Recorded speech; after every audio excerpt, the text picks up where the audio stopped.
Ladies and gentlemen, welcome back to the channel. My name is Movement6 and today we are going back into gaming once more.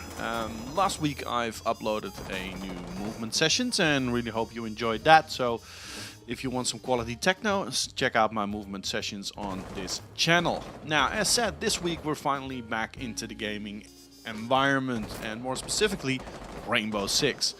The goal of today is to discuss a few topics that I believe I need to do to get better and how I need to rank up. So before we get into the video, subscribe, hit that like button. Your support is highly appreciated, of course. Now, if you're plat or you're diamond and you see the title of this video, you might start laughing. Because if you think, how the hell are you going to give me pointers to rank up? Well, I'm not. I really am not. This video is not intended for you. Great if you support me, great if you like me, great if you leave a comment with some more remarks on this one. Because yes, I am learning from you. But the majority of the player base, if you look at the player base of Rainbow Six Siege, is situated in the silver and gold environment. If you really have a graph over where everybody is, on the left side you see a very small amount of people in copper, and on the right side you will see a small amount of people in diamond and plat. Means the majority of the player is either silver or in the gold, and that's where I am as well. I'm now in the highest silver rank, and I hope to push my way into gold this season. I started playing Rainbow Six, believe it was White Noise, midway through the season, and I'm a Call of Duty background type of guy, so I was always very interested in Rainbow Six, and bought the game immediately. With my Call of Duty mindset, well, I got destroyed. So it took me about a season and a half to really get the swing of it.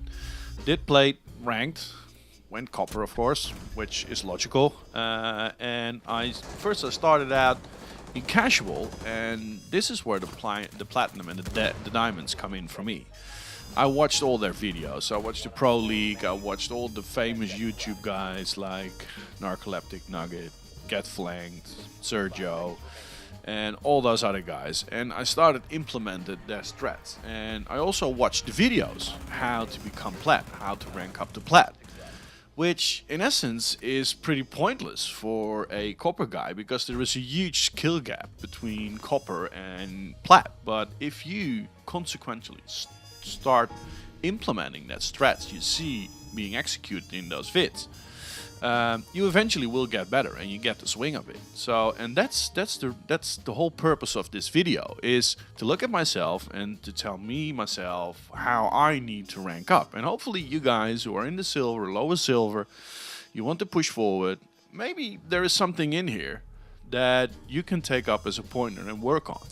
And that's exactly what's the intention of this video. So let's get into it. The first point I want to discuss is map knowledge.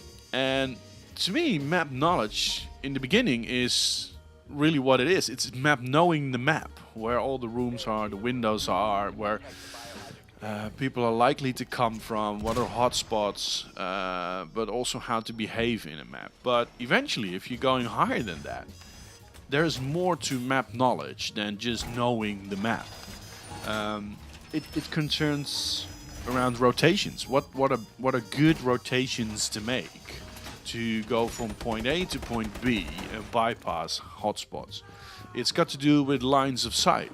For example, Oregon. It's a very simple one, but if the OBJ is in the basement, if you go up to the with the main stairs towards the bedroom and you open up the floor, you can look down into the basement stairs, and that's a hotspot because likely people are going to come in there, and if you defend yourself well in that corridor, it's almost impossible to get you out there. If you check your corners, if you know what's going on, and especially with Legion, you can put those traps that can give you a whole lot of intel if somebody come up to your back or anywhere from there.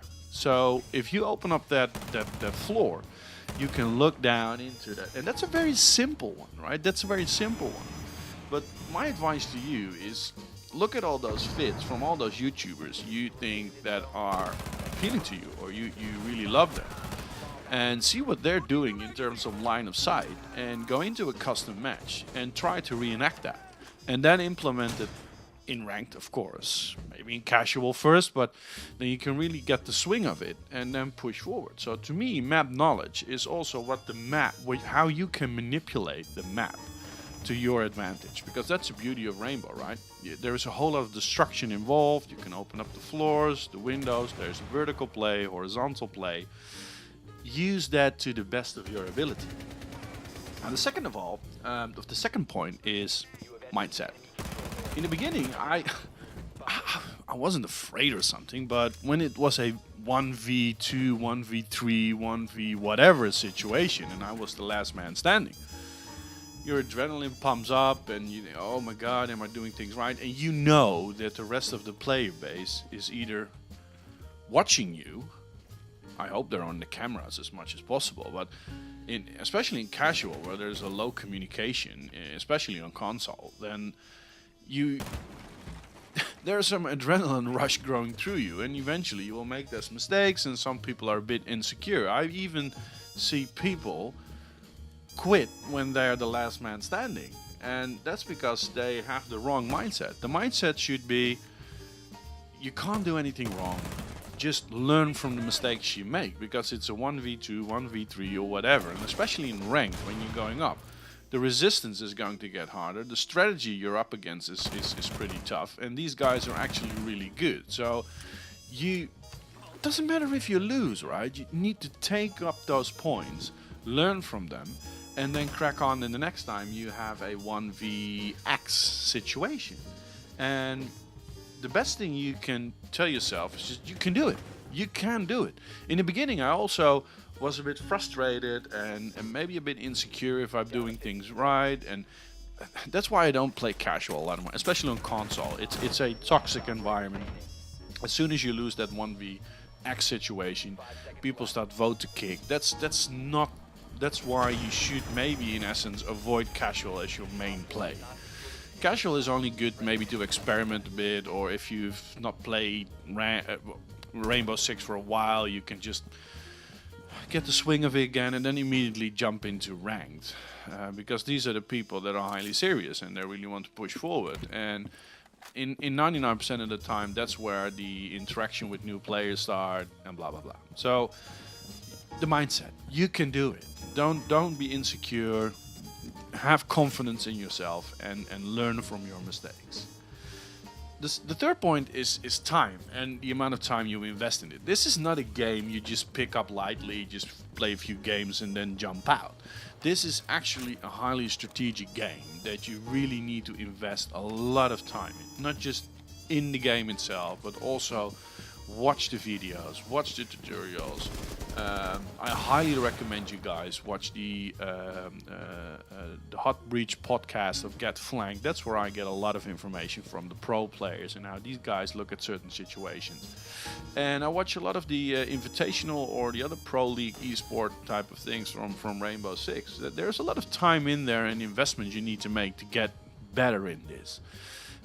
On your own, it's going to be pretty hard, you know. Solo queuing is nice up until a certain point, but make sure you got a good quality squad and also discuss the rounds with each other, right? What went wrong, what went right, and above all, have an extreme amount of fun, because Rainbow Six is fun, as you can see from the Banana Gaming videos and the fails. So invest your time and do it wisely, but have a lot of fun with these guys. The fourth point, and that's I have played Rainbow on PC sometimes. It's not my preferred way to go, and not really investing a lot of time in there, but I do see a huge difference between console players and PC players. It's not being negative to console. I'm a console player as well, but communication, especially casual, avoid that. There is no communication at all, but in ranked, communication is key in this game. If you're down, then jump on the cameras and communicate with your team. If you're solo queuing in ranked and nobody is communicating, well, fuck it. You communicate a lot, and make sure that your voice is heard and that you give those call outs. And this is in relation to point one, to the map knowledge. Learn the call outs, learn the corridors, learn the names of the rooms, and give those quality call outs. It's fun to say, yeah, he's coming up the stairs, but a map usually had 3-4 stairs. Then it's good that you can call out what stairs it is and where he's heading. Is it north, south, east? What corridor? What's the name of the corridor? What room is he going into? And what's the name of the room? As much as information as possible, because that will help you rank up as well. If you die, doesn't necessarily mean that your rank goes down. You need to make sure your team wins the round, of course. So communication is absolutely key. If you're in a strong squad, communication is, well, maybe always 100%, of course. You have a lot of fun, you communicate with your friends, but make sure that you're communicating even if you're solo queuing and the other guys are not communicating.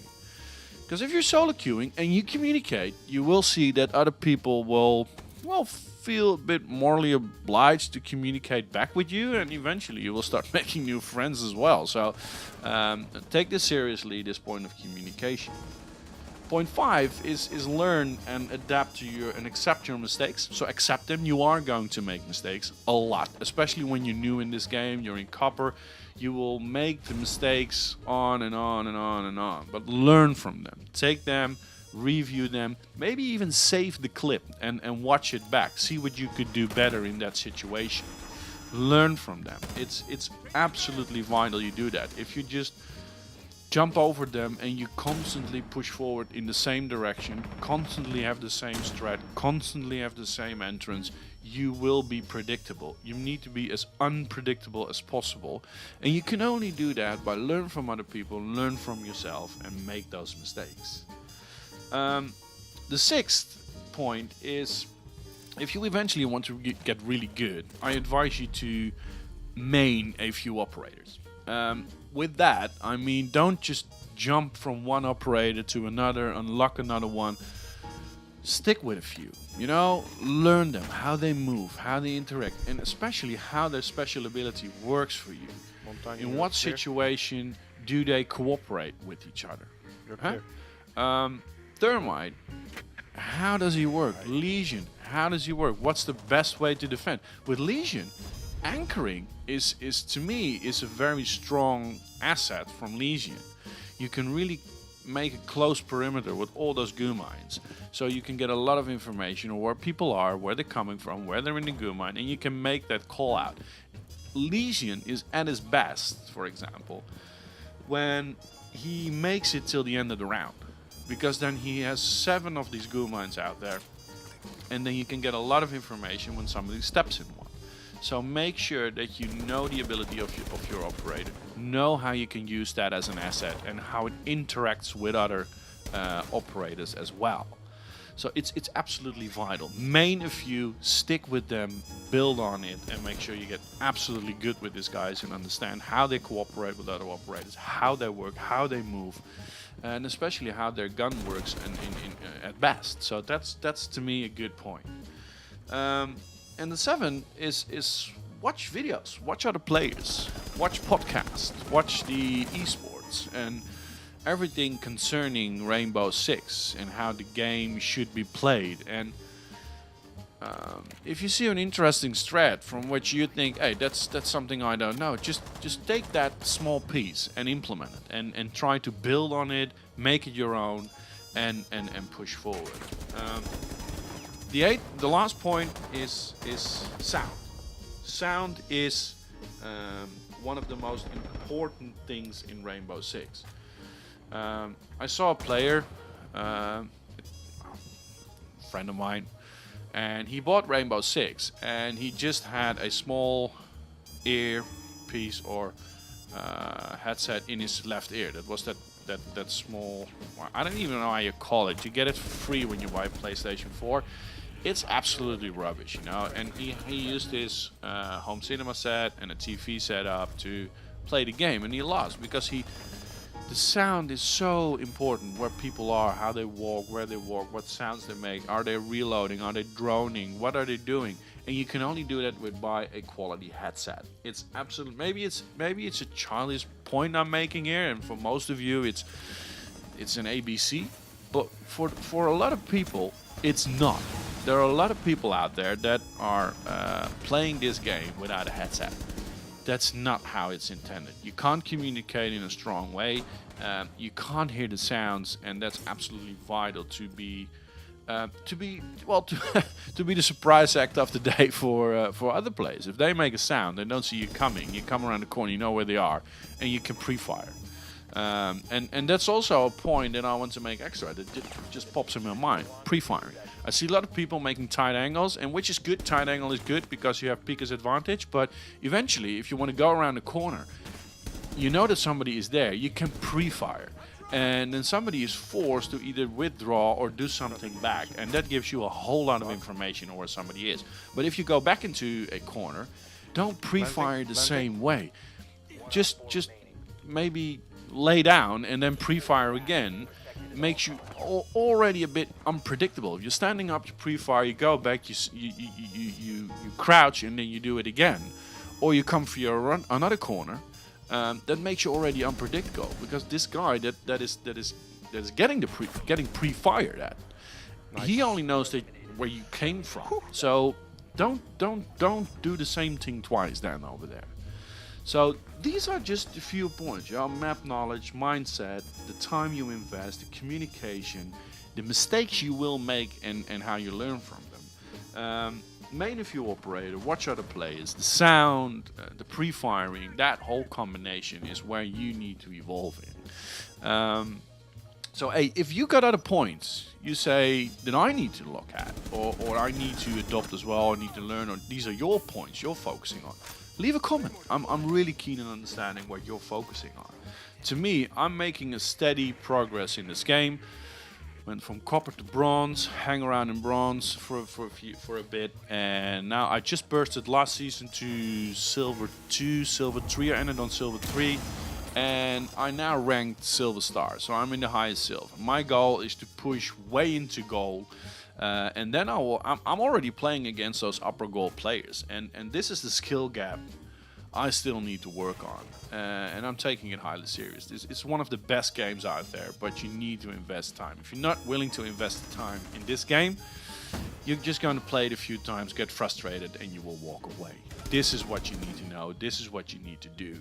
And, well, in the background you will see a few of my ranked plays I've done when the new season hits the stores. And, well, hope you enjoyed it. Leave a like, leave a subscribe, leave a comment, and hope to see you next time with more gaming and techno peeps.